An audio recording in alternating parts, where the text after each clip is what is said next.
It wasn't until 1960 that the first Asian Canadian played on the varsity women's field hockey team.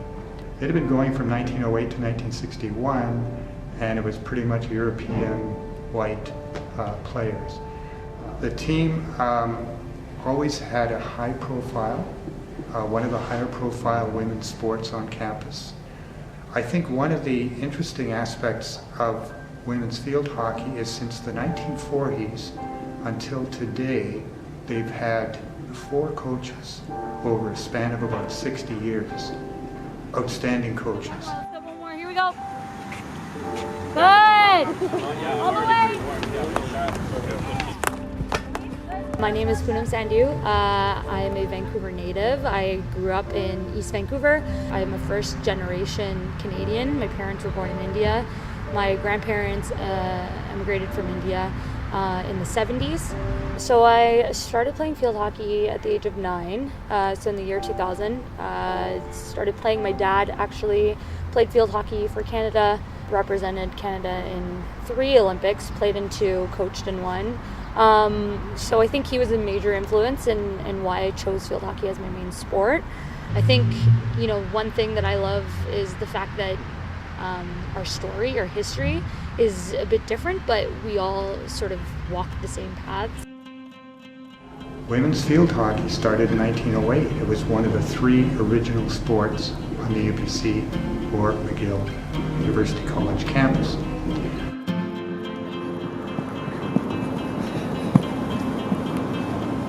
Kaylee's going to come to the ball, receive it upright, and start going into the space. Start hugging this curve, because obviously there's a curve here, okay? Okay. The new head coach in my final year asked me to come back and help as a manager and assistant coach. And he asked me this because I was more of a senior player on the team, and he really wanted somebody who could connect with the current athletes and also relay back with the coaches. And so he thought that I fit pretty well into that role. And so that really just sort of led me on to the coaching path. Everybody needs to understand that each team comes with its own set of characteristics and culture, and if you sort of embody that in your athletes, it's very easy to get everybody on the same page. With us, I know specifically we put a lot of emphasis on what type of culture we want to have within our group and what type of culture we want to show to the world. And so for us, character is huge. Confidence is huge, integrity is huge, and that is more important than whether or not you're a good hockey player. You have to be a good person, and you have to be willing to do more than what you're asked for. So unlucky. Way better. Yeah.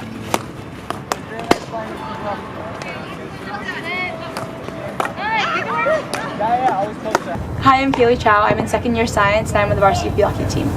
Hi, I'm Caitlin Chow. I'm also in second year science and I'm also on the field hockey team. In general, Asians are shorter, they're not as tall, so you won't see as many Asian girls or guys or whatever on the volleyball and the basketball team, because that would be a physical limitation, I guess. But in terms of field hockey, there's not much height requirements. Yeah, and everyone bends down, so everyone's about the same height anyway. Yeah, I don't think there's any difference in ability based on race. Not at all. Actually, no. Everyone. There were 12 girls in our grad class who played, and no one in our grade 12 class. No one in the grade below us. Maybe a couple years, maybe 3 or 4 years below Rachel us. Park. Oh yeah. Yeah. So yeah, really not many actually. Not many. Yeah. One more set. No!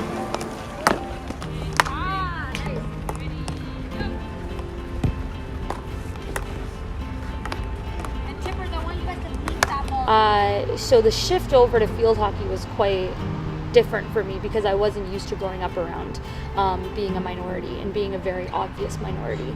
I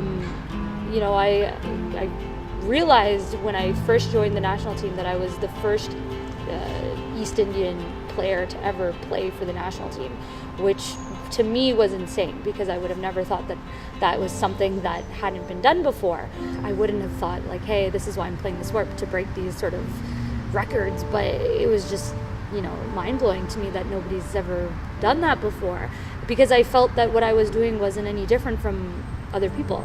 I felt that there were so many other people that looked like me, spoke like me, came from, the type of background that I did, are able to do the same thing. So to me, that was very interesting. I think coming from a different background and a different culture automatically makes you different. It doesn't make you wrong. It just means that you probably are used to different things. So I never let it bug me. I never let it hinder me from my play. I never let it become a negative factor. I always thought of it as a positive thing, that I brought a different style, I brought a different perspective to every team that I was on, and I try to emulate that in my coaching style. I think that entering UBC, which is a bigger community, has made me realize that it's a big part of my life, but it's also there's so many other things at UBC that I'm part of as well. It's not the only thing that defines you. Yeah, it's not the only thing that defines me. Whereas I'm realizing that there are more things available at UBC. There's so many opportunities at UBC. Caitlin's part of a sorority, and I'm part of the Science Undergraduate Society, student government and things like that. That also add to my identity, and just I think being at UBC has expanded my sense of identity, if that makes sense. And being an athlete is still in there.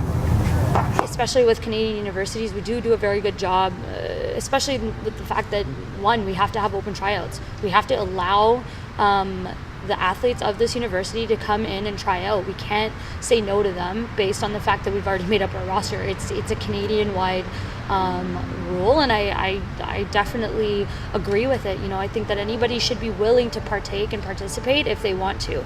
We're starting to have these conversations, and so I think, although we can't just blanket it and say that, we're doing a really good job, again, we can always make improvements. All I can say is that I've known the coaches that have coached the team since the 1940s. I've known them in later life, when they coached or after they've retired. And they are not just passionate and more than competent coaches, but they're outstanding people. The biggest thing that we can do as a university is to just really engage with our community and sort of the broader range of students that we have. I think students come from various backgrounds. They come from all over the world and from all over the country. So if we really are trying to connect with their communities, and I think that can really help field hockey.